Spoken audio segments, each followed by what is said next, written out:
बाबा जी की प्यारी साध संगत जी, हाथ जोड़कर राधा स्वामी जी। प्यारी संगत जी, आज की साखी में बाबा जी हमें मनुष्य की बर्बादी के उन कारणों के बारे में बताएंगे जिन कारणों को जानने के बाद आप अपनी जिंदगी में कभी भी बर्बादी की राह पर नहीं चलेंगे। प्यारी संगत जी, इस साखी में बाबा जी हमें एक कहानी सुनाते हैं। ये कहानी एक छोटे से गाँव में रहने वाले युवा व्यापारी हरीश की है।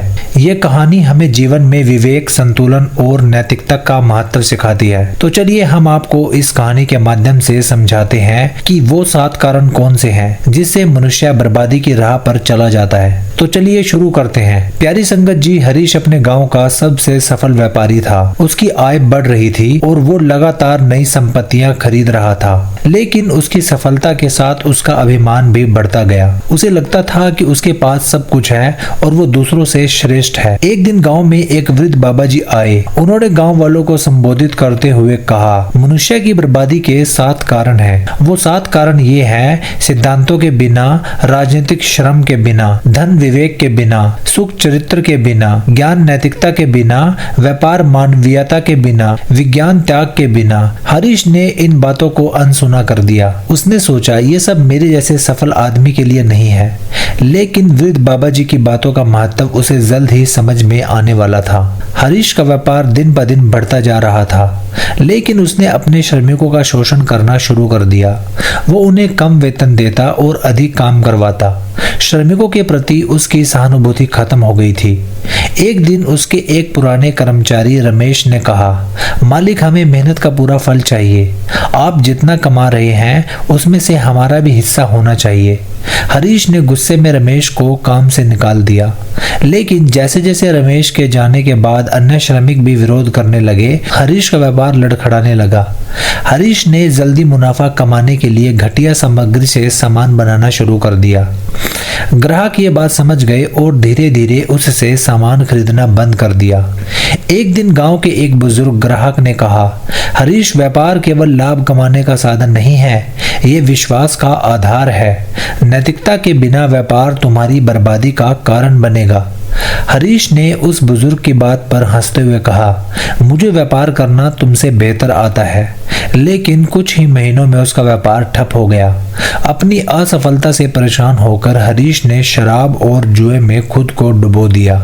वो हर दिन शराब पीता और अपना दुख भूलने की कोशिश करता, लेकिन ये सुख क्षणिक था। उसका विवेक उसे बार बार कचोटता कि वो अपनी जिम्मेदारियों से भाग रहा है। एक दिन जब वो एक तंग सड़क पर शराब के नशे में लड़खड़ा रहा था, तो एक बच्चे ने कहा, अंकल, मेरी माँ कहती है कि सच्चा सुख विवेक से आता है। अगर आप अच्छे काम करेंगे तो आपको खुशी मिलेगी। हरीश को यह सुनकर गुस्सा आया, लेकिन बच्चा सच कह रहा था। हरीश के ज्ञान का आधार केवल धन कमाना था। उसने अपनी शिक्षा का उपयोग केवल स्वार्थ और लाभ के लिए किया। उसने अपने दोस्तों और परिवार से भी झूठ बोलना शुरू कर दिया। उसका चरित्र गिरने लगा। एक दिन गांव का एक ही व्यक्ति, जिसने हरीश को एक बड़ा कर्ज दिया था, उससे पैसा वापस मांगने आया। हरीश ने झूठ बोलते हुए कहा कि उसके पास पैसे नहीं है, लेकिन वो व्यक्ति जानता था कि हरीश झूठ बोल रहा है। उसने पूरे गांव में इस बात का प्रचार कर दिया। हरीश की प्रतिष्ठा पूरी तरह से बर्बाद हो गई। हरीश ने अपने व्यापार को फिर से खड़ा करने के लिए नई तकनीक का उपयोग किया। उसने मशीनों से उत्पादन बढ़ाया। इससे कई मजदूर बेरोजगार हो गए। उसने इस बात की परवाह नहीं की कि इन मजदूरों के परिवारों का क्या होगा। मजदूरों के विरोध से परेशान होकर हरीश ने कहा, मेरे व्यापार में विज्ञान का उपयोग मुझे आगे ले जाएगा। तुम्हारी बेरोजगारी मेरी समस्या नहीं है। लेकिन जब गांव वालों ने यह देखा कि हरीश केवल अपनी भलाई के लिए काम कर रहा है, तो उन्होंने उसका बहिष्कार करना शुरू कर दिया। अपनी दुर्दशा से बचने के लिए हरीश ने पूजा पाठ करना शुरू कर दिया। वो हर दिन मंदिर में जाकर भगवान से प्रार्थना करता, लेकिन उसके मन में कोई बदलाव नहीं आया। वो अपने कर्मों का त्याग करने को तैयार नहीं था। एक दिन वही वृद्ध बाबा जी फिर से गांव आए। उन्होंने हरीश को देखा और कहा, तुम पूजा कर रहे हो, लेकिन तुमने अपने अहंकार, लालच और पापों का त्याग नहीं किया। त्याग के बिना पूजा व्यर्थ है। हरीश ने गुस्से में बाबा जी से कहा, मुझे तुम्हारी सलाह की जरूरत नहीं है।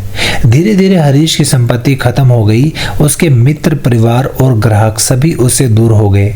एक दिन वो उसी सड़क पर बैठा हुआ था जहां से कभी वो रथ में बैठकर गर्व से गुजरता था। उसी समय वृद्ध बाबा जी फिर से वहां से गुजर रहे थे। हरीश ने रोते हुए उनसे कहा, मुझे माफ कर दीजिए, मैंने आपकी बात नहीं मानी और आज मैं बर्बाद हो गया हूँ। बाबा जी ने मुस्कुराते हुए कहा, हर बर्बादी के पीछे कारण होता है और हर कारण को सुधारने का उपाय भी। अपने जीवन में सिद्धांत, श्रम, विवेक, चरित्र, नैतिकता, मानवीयता और त्याग लाओ, तुम्हारा जीवन फिर से सफल हो जाएगा। हरीश ने बाबा जी के उपदेश को अपना लिया। उसने श्रमिकों से माफी मांगी, व्यापार में नैतिकता लाई और अपने चरित्र को सुधारने के लिए कड़ी मेहनत की। धीरे धीरे उसने अपनी खोई हुई प्रतिष्ठा और व्यापार को वापस पा लिया। अब हरीश एक ऐसा व्यापारी बन गया था जो केवल लाभ नहीं बल्कि मानवता, नैतिकता और विवेक के साथ काम करता था। बाबा जी द्वारा बताए गए 7 बर्बादी के कारण केवल शब्द नहीं बल्कि जीवन जीने के नियम है। ये कहानी हमें सिखाती है कि सफलता और सुख के लिए नैतिकता, विवेक और त्याग का होना अनिवार्य है। प्यारी संगत जी,